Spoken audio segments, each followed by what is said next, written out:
What's your religion? Muslim. We've spoken once before. Okay. Nice. Briefly. Okay, so what's in your mind? What's the is there a certain argument today, or? Yeah, the Bible is the authority over the Quran. The Quran says that. Where does it say that? In 1094. Can you bring it up? Yes. Yes, I can. For you, I can. I can do that. Let's see here. 1094. All right, and it says here. It says, so if you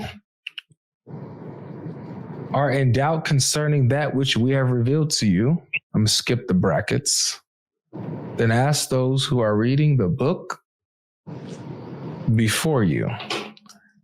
Verily, the truth has come to you from your Lord, so be not of those who doubt. I'm going to pick a translation that doesn't have all these brackets because that just makes it What's hard. wrong with the bracket?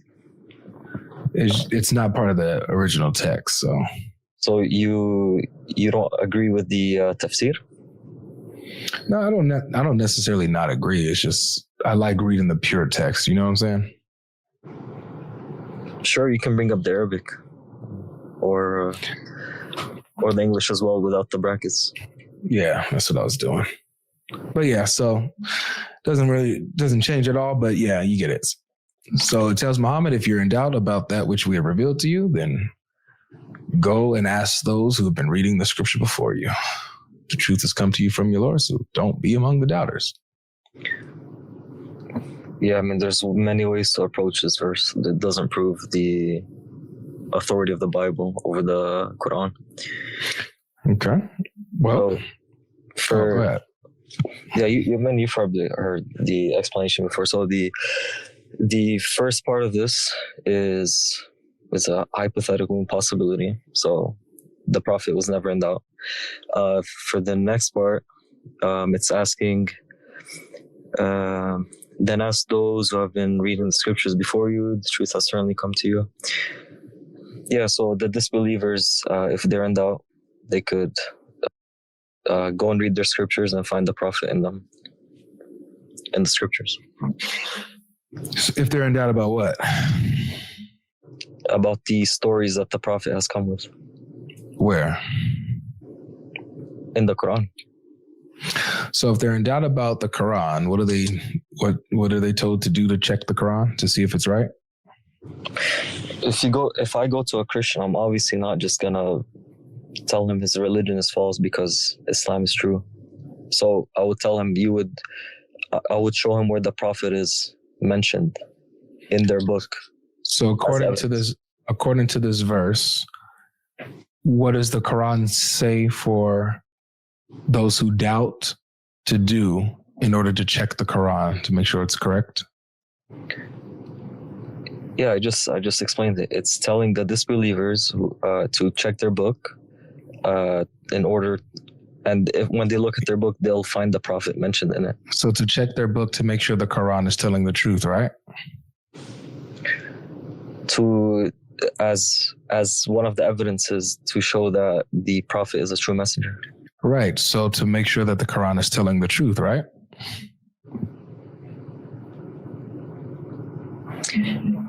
So to prove that, to prove that the Prophet is a true messenger and that the message he's bringing is true, not out of anywhere. That it's true, that it's from God, right? Yeah, it's one of the evidences of the truthfulness of the Quran, not like the only and ultimate proof. Nobody's saying that it's a good way for Christians to find the truth. Not just Christians, but the Muslims, right? Because it's talking to Muhammad here. The Quran speaks. I mean, Allah speaks to the Prophet in many places, but it could be. The target of it could be towards the you can say could, You can say could and maybe, but what we have very plainly is that the Quran, Allah's talking to Muhammad, right? Who else is he going to talk to? I mean, he's the one that's bringing the message. Well, whenever Allah wants to address the people, he tells Muhammad, say, and he tells him to say this to them. But here he's talking directly to Muhammad about, doubts that he might have and what he should do if he ever doubts. Yeah, but we already spoke about the doubt part, that it's an impossibility. So it that was your claim. I don't agree with that. That doesn't make any sense. That it's impossible for him to doubt. It's very possible for him to doubt.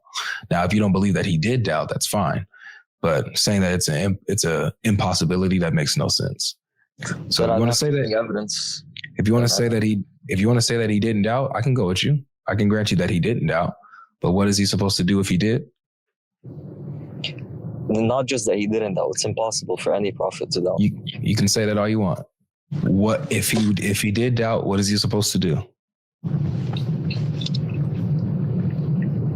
If he did doubt, so I said there are many ways to approach this. So there's some scholars that say this is towards the disbelievers. My question is super simple, my brother. I already answered it. I told you. One of the ways to see the truthfulness of the prophet is to check your book. Check the book with the disbelievers. So you need to check my book to see if the Quran is true, right? It's one of the evidences for its truthfulness. It's not the only. So is that a yes? One of the ways to check the truthfulness of the Quran is to use my book to check the Quran, right? Okay. So now, there's nothing wrong with that. I got you. So if the Quran is not in line with my book, then the Quran would be false, right? It depends. So in this context, it's speaking about the prophet being in your book. So if the prophet is not in your book, then the Quran would be false. Awesome. So what is the determining factor on if the Quran is true or false regarding this matter? Is it the Quran itself, or is it my book? I already answered that. I said it's one of the evidences for the truthfulness of the prophet. If you can answer straight away with what I'm asking, because you don't got to repeat that. I'm asking just a straightforward question. So what is the determining factor? What determines if the Quran is true regarding this? Is it the Quran itself, or is it my book? In this particular instance, the Bible, in this particular instance, doesn't mean it's the only proof the Quran brings. In this particular instance, the Bible is, the scripture, the Bible, it's okay. That's the determining factor in this context. So, got you. So in this context, since the Bible is the determining factor, then in this context, the Bible is the authority over the Quran regarding this context, right?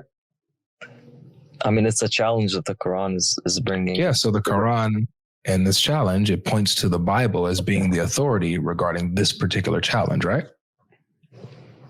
Sure. There's nothing wrong with that. I love that. So it's one of the awesome evidences. Nice. So as we got through this, the Bible in this context is the authority over the Quran. If the Quran isn't in line with the Bible in this matter, then the Quran is false. So let's put it to the test now. The Quran says that Muhammad is mentioned in the gospel. Where is he mentioned? Yeah, so that's not my area, but the best argument I've heard is the Matthew 22. I think is a good argument from what I've heard. But again, awesome. This is not my area. It's okay. If you think that that's a good argument, I think it's worth going over to see if it's a good argument. Okay. So Matthew 22. And this is what it says here. And again, Jesus spoke to them in parables, saying, the kingdom of heaven may be compared to a king who gave a wedding feast for his son and sent his servants to call those who were invited to the wedding feast, but they would not come. So question, just because we're plugging in the parables, I did this with the previous guest who brought this up. In this parable, who's the king? Yeah, again, so I barely gone over this, but the king in this, so if I read it now, the kingdom of heaven may be compared to a king who gave a wedding feast for his son. I would say God. I agree. And so God is the king who gave a wedding feast for his son. Who's his son? Who's God's son? Jesus. And you're saying that this is a parable that points to Muhammad, that declares that Jesus is God's son? Yeah, so lots of classical scholars of Islam say that language was acceptable for that time. Can you show me? Yeah, hold on, give me 1 second. Okay. Do you know Ibn Taymiyyah? Yes. Okay, he's one of them. He's one of the people who has. Yeah, I want to see him affirm that Jesus is God's son. Okay, hold on 1 second.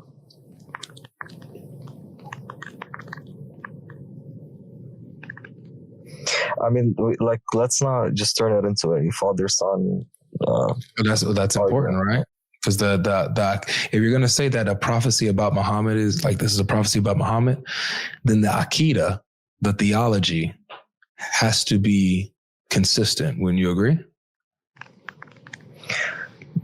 No, not really, because there are some things that were abrogated. There's different sharias. There's different. Yeah, but is the Aqidah of Jesus contradictory to the Aqidah of Muhammad? What do you mean when you say that? The theology, what he knew about God, what he taught about God, was it contradictory to what Muhammad taught? What, in terms of what he taught about God? Yeah, about who and what God is. No, but certain terms and certain language would have been different, or some of the laws, for example. I'm talking about contradictory. You can't have, for example, you can't say that God is the Father and you're God's son, and then somebody else come and teach, no, God doesn't have children in any way, and whoever says that you are God's son, then you're committing shirk. Those are completely opposite views. Wouldn't you agree? So if it's in the correct meaning, as the scholars have explained, then there's no contradiction. Okay, I want to see that. I want to see you demonstrate that the scholars affirm that Jesus is the Son of Allah in a correct way. And then I want you, after you show me that, I want you to demonstrate to me in what way Jesus means that he's the Son of God, that he means it in the way that the scholars have interpreted, that's okay when Allah says it's completely wrong. So it's in the book Al-Jawab al-Sahih. Can you show it? Like screen share? Yeah. Are you on your phone or a computer, or what are you on? No, I'm on my phone. I'm not in the house right now. Okay. I think you can still screen share if I'm not mistaken. Do you see a TV button? Like it looks like a TV screen emote? Hold on 1 second. Because I have to go on the book. And it's probably like a lot of pages. I mean, you're probably familiar with that passage. You've never seen that before? I've never seen Ibn Taymiyyah affirm that Jesus is Allah's son. I've seen some maybes and probablys. If this was used, then it could be in the correct, in some type of way or sense. I've seen a vague quote like that, but I haven't seen an affirmation of Allah actually being a father and actually having a son in a true way, in a correct way, or affirming that Jesus actually is the Son of God. I don't think they say that Allah was 100% called Father in the past, but they argue for both sides. So they say it's a lot of maybe. They say if that were the case, then it would still be acceptable for that time period. Yes, so, I want to see where he affirms it. So he doesn't affirm that Jesus is God's son. Let me ask you this. Would it be shirk to affirm that Jesus is God's son? If we mean equal to God's nature, then yes. But if we mean as a metaphor for love and care, then no. Can you show me where Allah affirms this, or Muhammad?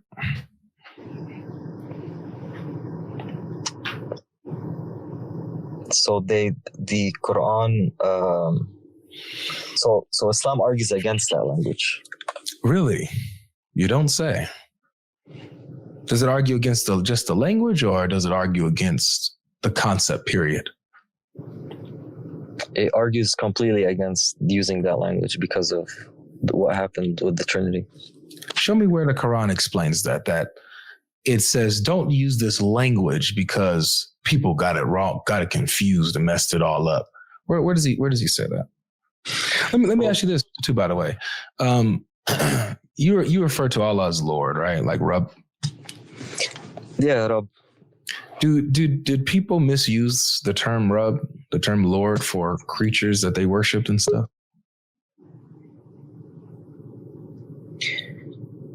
Yeah, but that's different.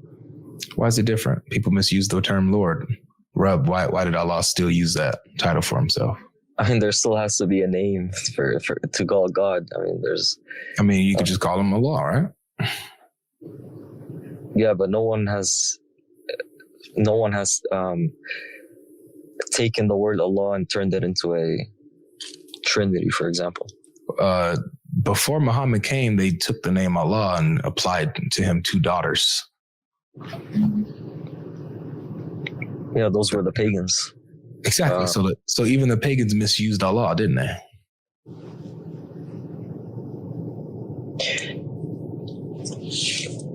Yeah, that's true.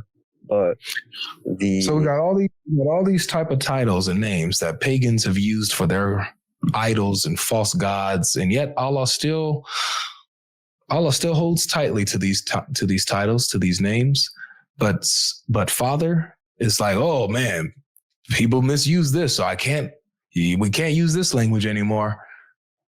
That you see how that logic is inconsistent, and the Quran never says that.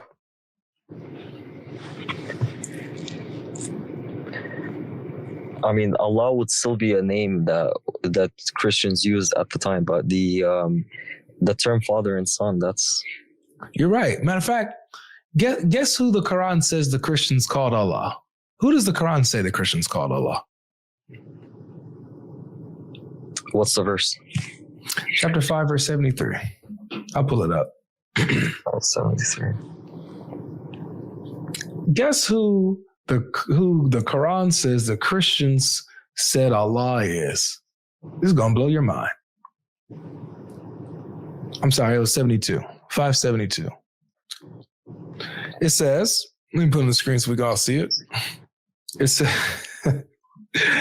says, they have certainly disbelieved who say Allah is the Messiah, the son of Mary. What?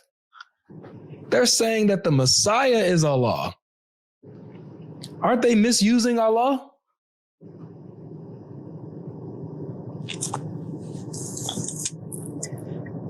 Yeah, they're misusing it, right? They're attributing they're saying the Messiah is Allah. Right. So they're misusing the term Allah and applying it to what you guys would think is a creature, right? A mere human being, right?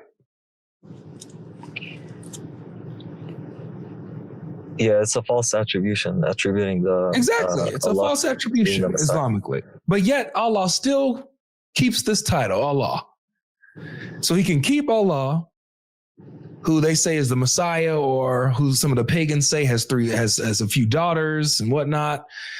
He keeps Rabb, Lord, who the pagans apply this title to their idols and their statues and false gods all over the places. The Greeks and the Romans, all this, everybody used the term Lord for their false gods. And yet Allah still keeps these titles for himself.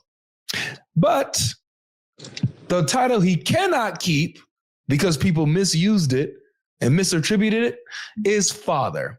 He abandons that language But that was the majority consistent? religion. That was like the biggest religion, like the belief of one of the biggest religions, Christianity. So, arguing against some small pagan group in Arabia or some group here or there, I mean, that's false. I think that your reasoning is on murky water, bro.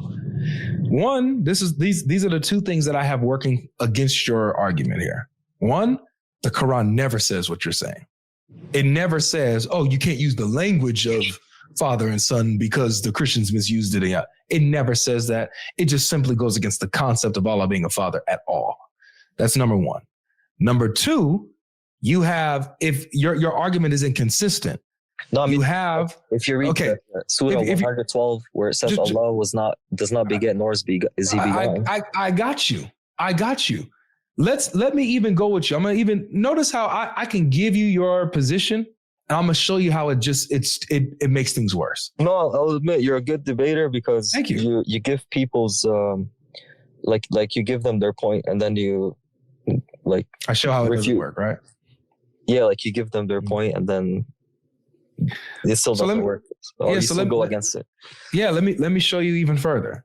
So with your point that Christianity was like the top dog religion, so Allah has to nip that in the bud so that, he doesn't really have to worry about the lower ones, right? But look, the ones that are saying that the Messiah is Allah, those are Christians, right? Those are the Christians, yeah. So the biggest religion is misusing the term Allah and applying it to a mere creature according to Islamic standards. So wouldn't that mean that Allah, since the biggest religion, and he has to deal with the biggest religion and how they're using terms and words, that he should, since he squashed out father, since the biggest religion was using father and son for Jesus, and they're misusing this, shouldn't he also squash the term Allah? Because the biggest religion, the Christians, are using it for Jesus? Like you want Allah to erase all of his names because all of them were misattributed? Based on your logic, on your argument, that's what should be happening. If that's how Allah functions, because people misattribute certain titles and certain words, therefore he squashes those words. And he says this is forbidden now in the Sharia. Then that should be consistent. That means that the word Allah should be squashed. Just because he abrogated certain terms doesn't mean he should abrogate all the other names. You see how you're shifting it now? Like, come on, man. It's either Allah squashes names that people misattribute, or he doesn't. Allah chose Christianity. He chose that part. He just chose that, for example. I mean, yeah. So why did he keep Allah when Christians were using Allah and calling the Messiah Allah? Why didn't he squash that? I can't say what God thinks and what he like. But you are telling me what he thinks. Because when you tell me that Allah doesn't, he disqualified that language because the Christians misused it, you're telling me what Allah thinks. Because Allah doesn't say that. Nowhere does he say that. You're telling me that. You're telling me what Allah thinks. Now you can't tell me what Allah thinks here? Because it's not consistent. It's not a consistent method. So I gave you the verse in Surah 112. Allah is arguing against the idea of begetting. So that is that's a good verse to look at to understand that Allah is against having a ontological son where he's begetting literally another person. That's a good point. I agree with you that Allah explicitly goes against begetting. Can I show you that he goes against figurative sons as well? I think there's one verse which I don't have the answer for right now. It's I think Surah Maryam, but if you can show me other verses, then you're good, man. You can go over them. Chapter 19, Surah Maryam. No. Like, show me like another one. Why another one? Let's go. Okay, let's go over this one then. Let me see what. the scholars say about this. What's the verse and surah? 1988.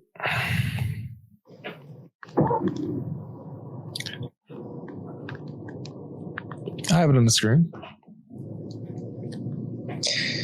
All right, let's see it. It says, and they say the most merciful has taken a son, not begotten, has taken a son. That's not a literal son, is it? اتخذ الله ولدا. They say most merciful. You can read Arabic? Yeah, I can read Arabic. Oh, good. You want me to put the Arabic up above this? I can't read it, so I'll be trusting you, man. Let me do this. There you go. All right, hold on. وقالوا اتخذ الرحمن ولدا. Yeah, I mean the literal translation is they said that Allah has taken. Well, no, the most merciful has taken a son. So that's not begetting. That's just taking a son. That's like adoption, or like maybe choosing somebody to be a son to him, you know, in a metaphorical or figurative way. It's not a literal way. Right? You with me so far? I mean, I'm trying to think how it disproves the metaphor as well, because... Well, let's see. Can we agree that this is not literal? When he taking, it's not that he's begetting a son, but he's taking a son. So he's choosing a son or something like that. He chooses somebody to be his son or whatever. So it's like a figurative or metaphorical relationship he has. I mean, it could be figurative to begetting. I mean, I'm trying to... Figurative to begetting? Or...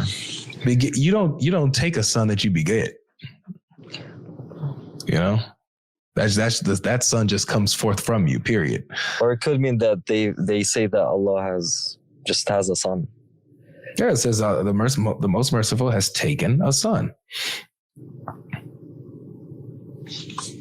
And it says, what does it say next? It says, you have done... So what I'm getting from you is that Matthew 22 does not apply for the Prophet because of the terms father and son. The theology is contradictory to Islam, so it can't possibly be about Muhammad. So let's say somehow I refuted the claim that father and son. Let's say I proved that father and son may have been used in the past. What's the other argument? No, let's say that. Let's say. I mean, what is that? The only thing that's blocking this, brother? This verse. That's step one. If you, how in the world can you fathom a passage to be about your prophet if his theology doesn't pass the very first stanza, the first verse? How is that possible? The thing is, like, you have the major classical Muslim scholars who argue against what you're saying. So no, they don't. I'll take their position over a YouTuber's position. So that's cute.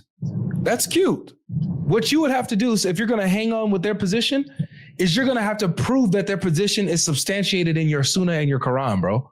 You can't just appeal to authority. Oh, this scholar says this, so there's scholars that disagree.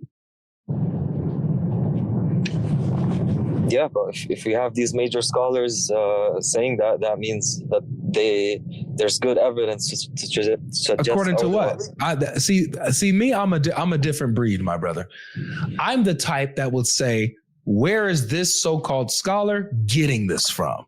That's the type of breed I am. No, that's good. That's good. So I got to go read their work, see where they got it from the Quran, where they got it from the Sunnah, how they came to the conclusion. And I haven't done that. I haven't read all of their works on this particular topic. I would love for that to be like your literal next step, so we can talk about this more next time. I'm going to, because I think you bring this up a lot. A lot of Christians bring this up a lot. So I'm gonna go read about, not just take their word. I'm gonna see where they derive this claim from. Okay. So until then, we can scratch Matthew 22 off the box. So where in the world is Muhammad mentioned in the gospel? I've heard some Muslims say that the verse where it's referring to the Holy Spirit to come, and it's uncorrupted, but there's no evidence for that. But that in its original form, it would have been pointing to the Prophet. According to what? Yeah, I don't really take that. So you agree that that's a silly view because it has no evidence backing it. It's just a absent base. I mean, the only the evidence would be circular if I go to a Christian and say, because Islam is true, in its uncorrupted version, the Prophet is mentioned there. I've read a little bit about what the Paraclete actually means and all of that, but yeah, I don't think that's a very strong. It's one of the weakest. There's no argument to be had there because of the context of what it's saying. Mm-hmm. So then nowhere then, huh? We ain't got Muhammad in the gospel, huh? There's Matthew 21 as well that a lot of Muslims bring up about the kingdom. Do you agree with that? I think it's a good argument. Okay. I think Matthew 21 and 22 are. Well, you can't say 22. We scratched 22 off already until you do further research. Sure, I'm going to research it more. No problem. Okay. But let's do 21 then. Matthew 21. You sure? Like, before we even went into all of this, I told you, like, this is not my area.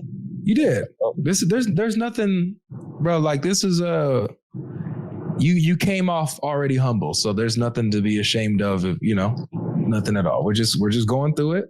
But we reasoning together. I'll see your arguments. Okay. I'm gonna give you a hint. It's gonna be very similar to the last argument. But don't use father-son argument because I already said I'm gonna go through that. So, because that language is all over the Bible. Man, say that again. That language is where? Yeah, it's all over the Bible. But so all over the Bible is contradicting the Quran. However, when you go from Mark, Matthew, and Luke, I think the amount of times Father is used in comparison to John, it's like a 70 times difference or something. But it's still a language used. There's a difference, but that don't matter. He still refers to God as his Father and he the Son all the time. In Mark, in Matthew, in Luke, doesn't matter. Yeah, all you need is one. So what? That could be some kind of evidence for someone to present that Jesus probably didn't use that language too much. That doesn't make any sense at all. When you have literally him doing it in all the Gospels, it doesn't matter.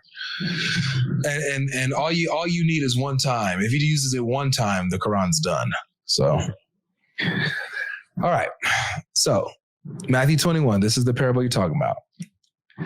So it says, here another parable.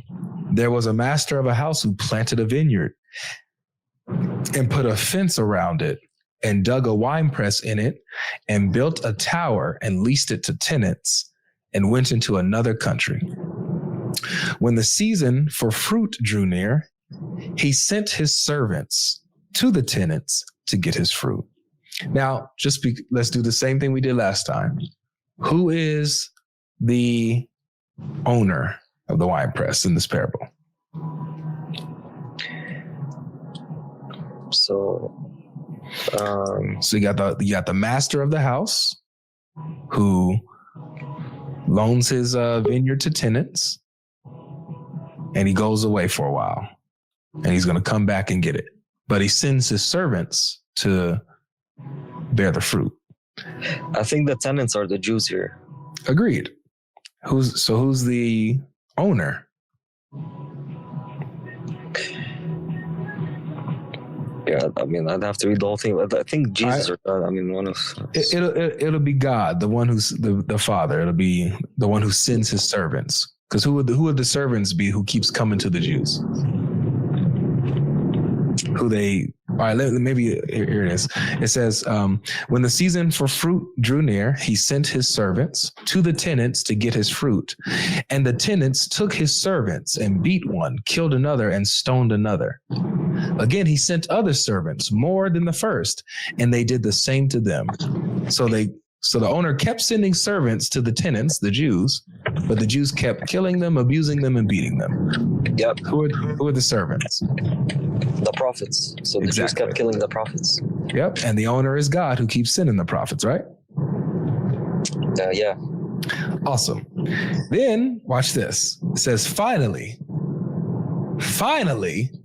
he sent his son to them, saying, they will respect my son. But when the tenants saw the son, they said to themselves, this is the heir. Come, let us kill him and have his inheritance. So just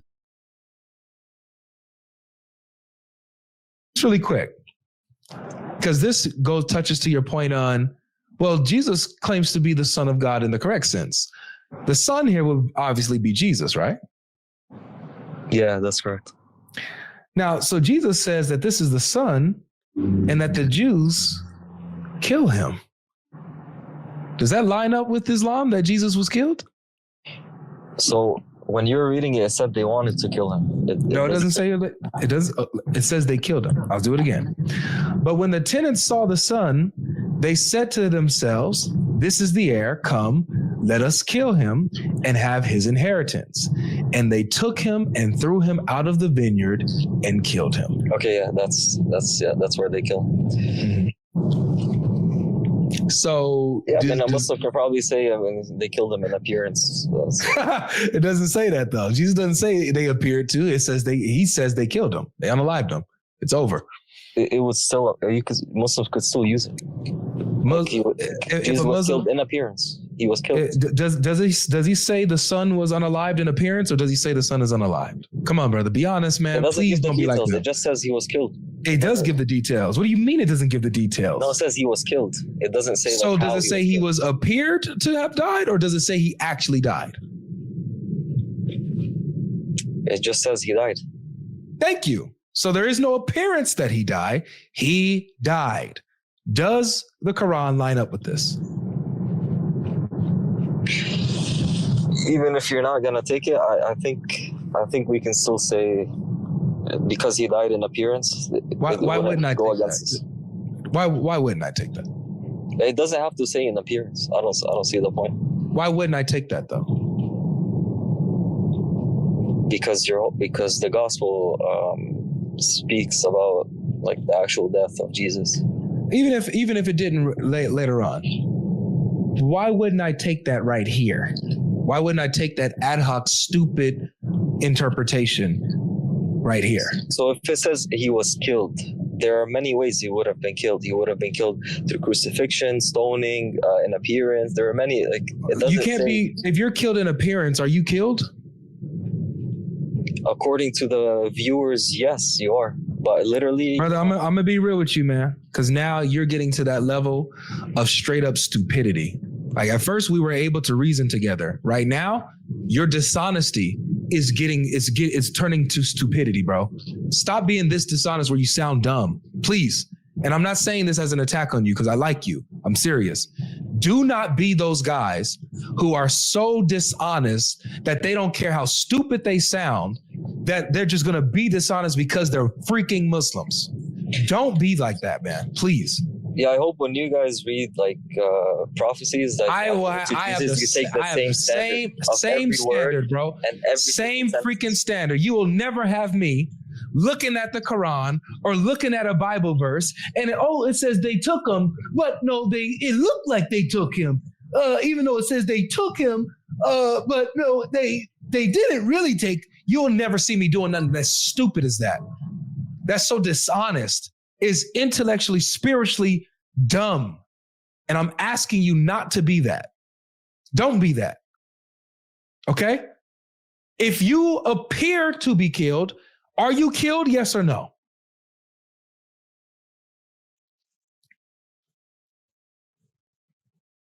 He left. He left, man. I didn't kick him. He left. Insane. Insane.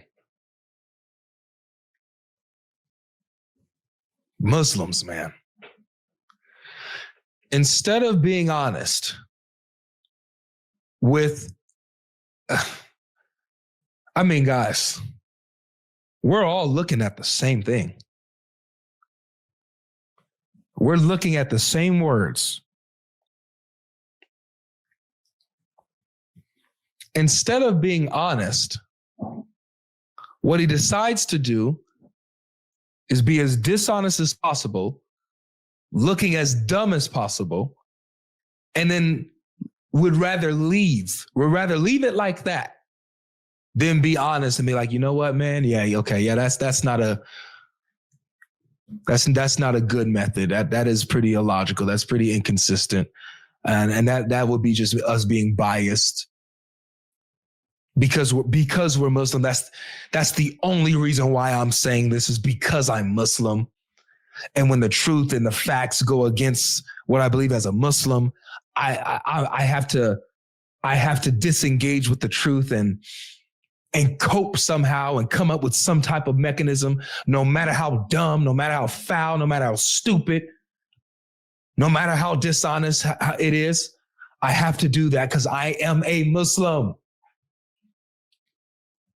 Don't you get it, Avery? Don't you get it, Avery?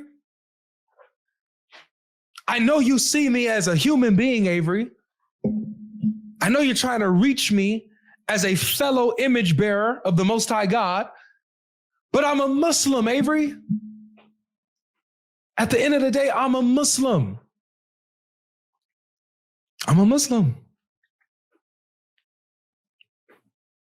You see me as a human, but I'm a Muslim.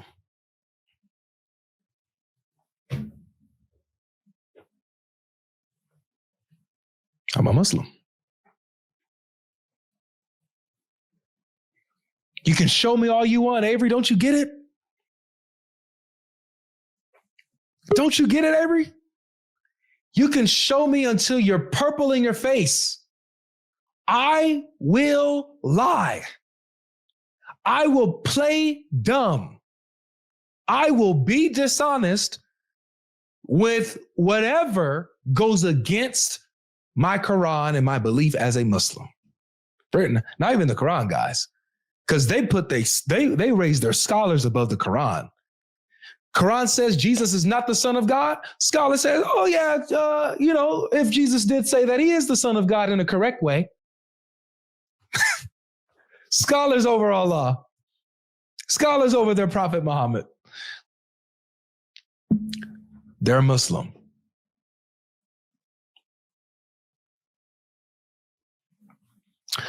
All right, guys. I think that's a good place to end it off.